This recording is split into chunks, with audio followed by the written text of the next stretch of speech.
we'll start creating a character and running the actual campaign in probably half an hour or something like that. We're going to take a look at the Game Master mode first, which is very, very, very, very exciting. If you can go in Game Master over here, boom, we can make a campaign. So the cool thing about this is the campaign building tools and everything is really intended to be run like a classic sort of D&D adventure where you have someone running as the game master live. And they can like possess characters, they can do things, they can pop up dialogue boxes, they can move the party around, they can change things, they can spawn things. You can actually just ask for die rolls and have people roll on dice to like determine what's going to happen. And it's supposed to be really interactive where the game master is really sort of controlling a bunch of things and making things happen. While the game engine, will take care of actually, processing all the combat rules and all that kind of stuff. There's not much in the way of like pre-scripting necessarily that you can do, although there's a few things you can prep. So as an example, if we were to go and create a new campaign over here, just as an example, let's say like it's explore the Dwarven Fortress campaign over here. So we're gonna go ahead and create that. I am a dwarf and I'm digging a hole. Dig a hole. Dig a hole. Can you name the characters? So, Petra Petterson? I think that's an excellent idea.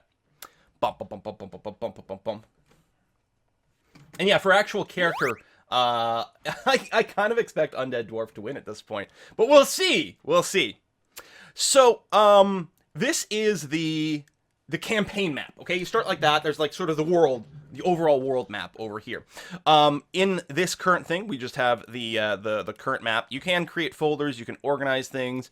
You can rename your folders. You can, I believe, import new graphics for the map. I'm not sure where you do it exactly, but you bring that in. This is the default sort of campaign map that you can play with over here. This really has no impact whatsoever on the base game. It's just something to kind of look at. It's just an image over here. The way you would do it, just like if you play Baldur's Gate, everything's sort of location-based. So you grab this pin, for example, and you can drop it anywhere. You can say, oh, okay, so maybe we'll have people start at sort of a village, and then they're going to have to walk through this field, and then the final location is going to be somewhere in the mountains. That's where we're going to set up the sort of dwarven fortress that we have to explore.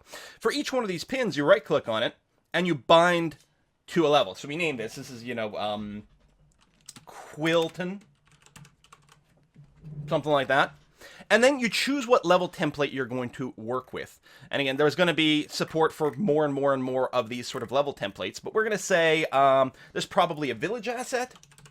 Yeah, there we go. Ooh, ruined ones, cobblestone street. Let's tell you what. Let's start with, let's do this cobblestone street map as the base for that. That's going to be okay. And then we are going to, so this is going to be something like, if we just call this like traveling. On the road. On the road. Like, that is going to be the name of that scene. And there's probably some sort of, like, road or path kind of scenes. Plains High Road. Quiet Road. You know what? Let's take the Plains High Road.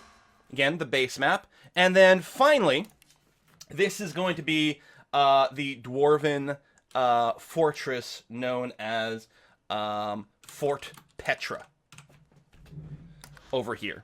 And we're going to choose, I'm thinking just one of the caves to get started in here. One of the mining ones, maybe this broken bridge encounter to get started.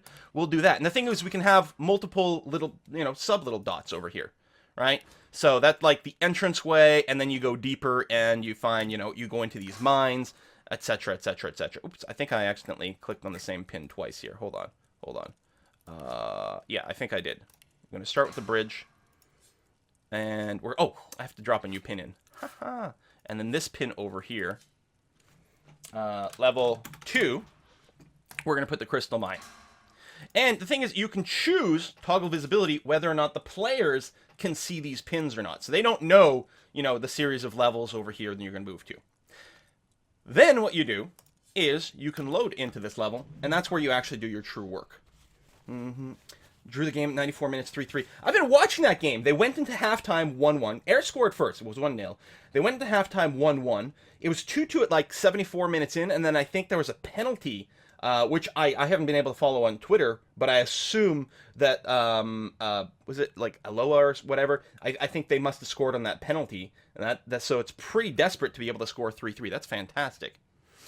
Anyway, here we are inside of this particular level. So this is the Broken Bridge level that we loaded in, and we're going to be like, this is where there's going to be some sort of scene, some sort of encounter. What's the situation here? We've got a bunch of buttons, and the thing to remember, or to note, is that this interface that you're seeing here is the same interface you're going to get to play with while you're actually running the campaign. In fact, it's literally 100% the same. Anything you can do in this mode, we're just in preparation mode over here, but you can do exactly the same stuff, create new levels on the fly or whatever while you're running a campaign mode. In fact, in this preparation mode, there's two buttons that are disabled, whereas they would be enabled in the thing. One is make a roll. This is you request your players to make a roll based on, some sort of number statistic or something like that. And this is the button to give your players a reward. Those are the only two things that are different between prep mode and campaign mode, or when you're running the campaign. But, so we can decide, where do the players enter, you figure? I figure maybe you enter over here. That's going to be okay. So, we've got a button, set start play for the players, so we're going to put them right over there. And then you can do all kinds of stuff. We can decide, first of all, this is my favorite thing, the surface tool. Fire! Just because we've got fire over here. Or maybe we don't. I don't know. Maybe these little torches have been knocked over. Looks awesome. Drop some water. Now, all these elemental effects are really important because you can interact with these elements that are on the ground and whatever, including these like various clouds of things. So that's surface. We can also do clouds. I don't know what the cloud of fire. Okay. And tons of spells and abilities and things will interact with these various elements. I think if you're standing in water and you get hit by a lightning attack, I think it's like doubly bad. You can't see the UI. Oh, poopsicles. My bad. Hold on. Whoop. Whoop, whoop, whoop, whoop, whoop, whoop, whoop, whoop. There we go. Hey. Let's try that again. Wow. All right. There we go.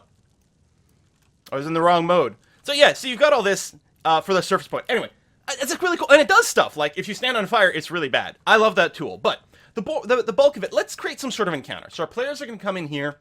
And what's going to happen? I think there's probably people have been looting this fortress. I mean, I don't think we're going to be in, like, crazy elven or dwarven baby mode yet, although...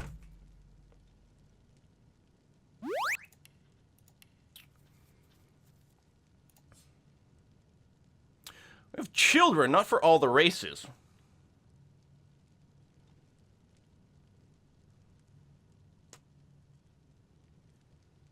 What else we got? Trolls, civilians, these archetypes of different people. Crazy children. Let's have some crazed children. So we're gonna make a new encounter. Now you can add people to the things without an encounter. So they're just random. But let's create an encounter over here. And we're gonna drop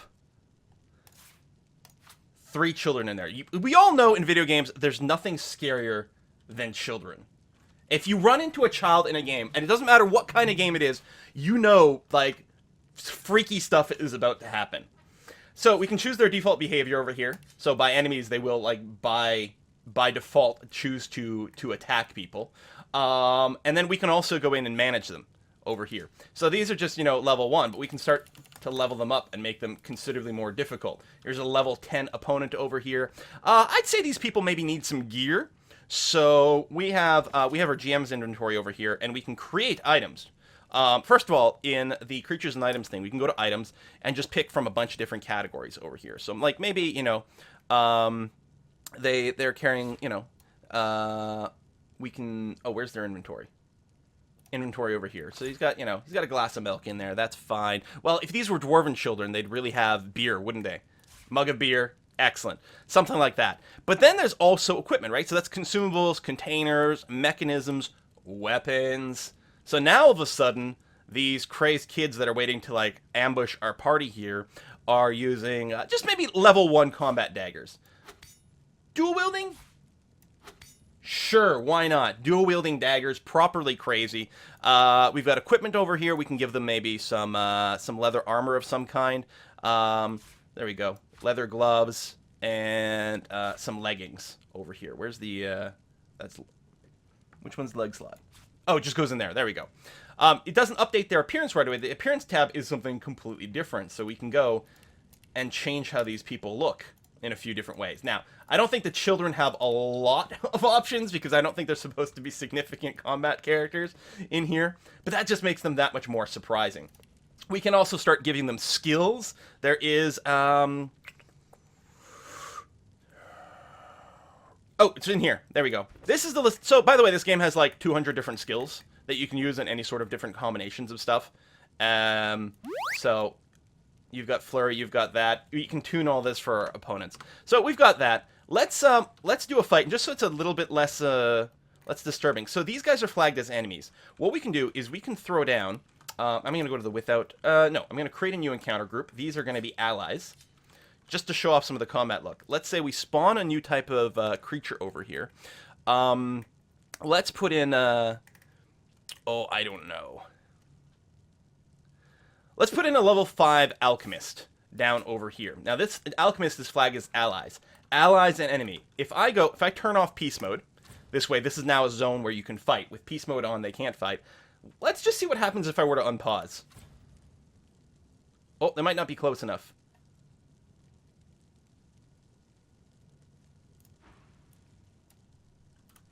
I thought they would aggro. That's just something weird with kids. I did this earlier. Aw. Let me try this. Let me try putting in a different encounter group. Maybe there's something weird with kids. We put in a new enemy group over here. We're going to spawn a level 10 barbarian as an enemy. Oh, there we go. Now stuff's going. Okay, the children. Oh, I get. They probably have a. It's probably a different AI for these guys. I'm just realizing. Manage basic AI. I wonder if that would make a difference if we give you melee. I'm betting there's something hard-coded in with kids. I don't know.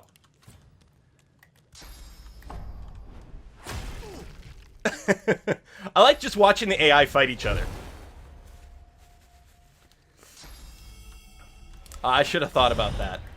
It's probably reasonable. Anyway, the level 10 barbarian, not a surprise, obliterates the level 5 alchemist. I like how his hand is still just twitching. Like, just death rattle going on there before it comes down to a halt. Anyway, so, like, you've got that. You can move the party around from zone to zone, because when you've got the, oh, these are your vignettes. These are for things like decisions, like, do you want to go left or right? And then you add in some options here. Left. Right. Stay here and camp. And you can show players one of these vignettes. You can change the image here. Do we have a nice, like, appropriate sort of dungeon-y choice? Yeah, there we go. So you've got this. You can show the players a vignette, and they can vote. If it's in a multiplayer game, they can vote on which option. And then, as a DM, you're like, oh, okay, you decided to go left, so you all fall down a hole and die. Oh, you decided to go right? Well, then tell you what, we're now going to travel. If this were in the live mode, travel here would move the players here, but you can travel to level 2 at that point if you do that kind of thing. So anyway, I think this has great potential for running an online fantasy, like D&D type of campaign kind of thing. I think it's quite cool. And yeah, you've got the ability to possess these guys as well. So now all of a sudden I'm playing as the barbarian. The game is paused. There you go. I am the barbarian as the dungeon master. I can control this guy, I can use his abilities, and I can do whatever the heck I want. Alright, I think that's all we're going to take a look at for Game Master mode. So you can go and pre-plan your campaign. You can put down sticky notes. If you load the default... Back to Game Master mode. If you load the... there's an example campaign, it's loaded with these sticky notes, and the idea is, in that one, the sticky notes are basically tutorials. Encounter notes. The crazy feral kids are just a distraction. The real threat are some bandits hiding in the shadows. Maybe ask the players to make some kind of perception check. You know? So you put in these little notes so that as yourself you remember, but you can publish these adventures online as well. And people can, can grab these things and then run it. And it's excellent! So yeah, 4 players I think is the campaign, plus the 5th person is the game master. If you want to do that kind of thing, you can add these sticky notes all over the world map as well, right? Right here. And just, love it. Love it. Very excited for this. The item generator. We should actually take a quick look. If we go to the game field over here. I didn't actually want a cloud. Hold on. Just because it obscures things a little too much. I want a surface, fire, under the barbarian, unpause. Ah! He's on fire! I find that way too entertaining. Yeah, so the items over here, there's a bunch of pre-generated items in a bunch of different categories. But you can also use the item generator to make a new random item. So let's say we wanted a magic dagger. We want dagger. It should be an epic level dagger of level 10. Level 10 epic level dagger. Create. So it puts it over here in the inventory. It's got some stats and things like that. That's cool. I mean, that's the base level dagger as opposed to like the more advanced versions. But that's okay. So then you randomly generate this, which is good. Game is really worth every penny spent. I gotta say, like, this company has learned to do really good things with sort of like Kickstarters and feedbacks and extended goals and things like that. Because this was backed by Kickstarter. The original one was as well. And they really do a good job with it. They gave me a great presentation of this game over at Gamescom, which is one of the reasons I'm covering it here. I mean, I like RPGs, but I never like, I was like, oh, what do I, do I have time or whatever to look at it or different things? Anyway, it was excellent. Oh yeah, you can enable like trading. You can do all kinds of things with these NPCs just by right-clicking. And again, managing, you can like tune all kinds of things with all their stats on these bad boys. There's so much. But I think it's time to go and start playing.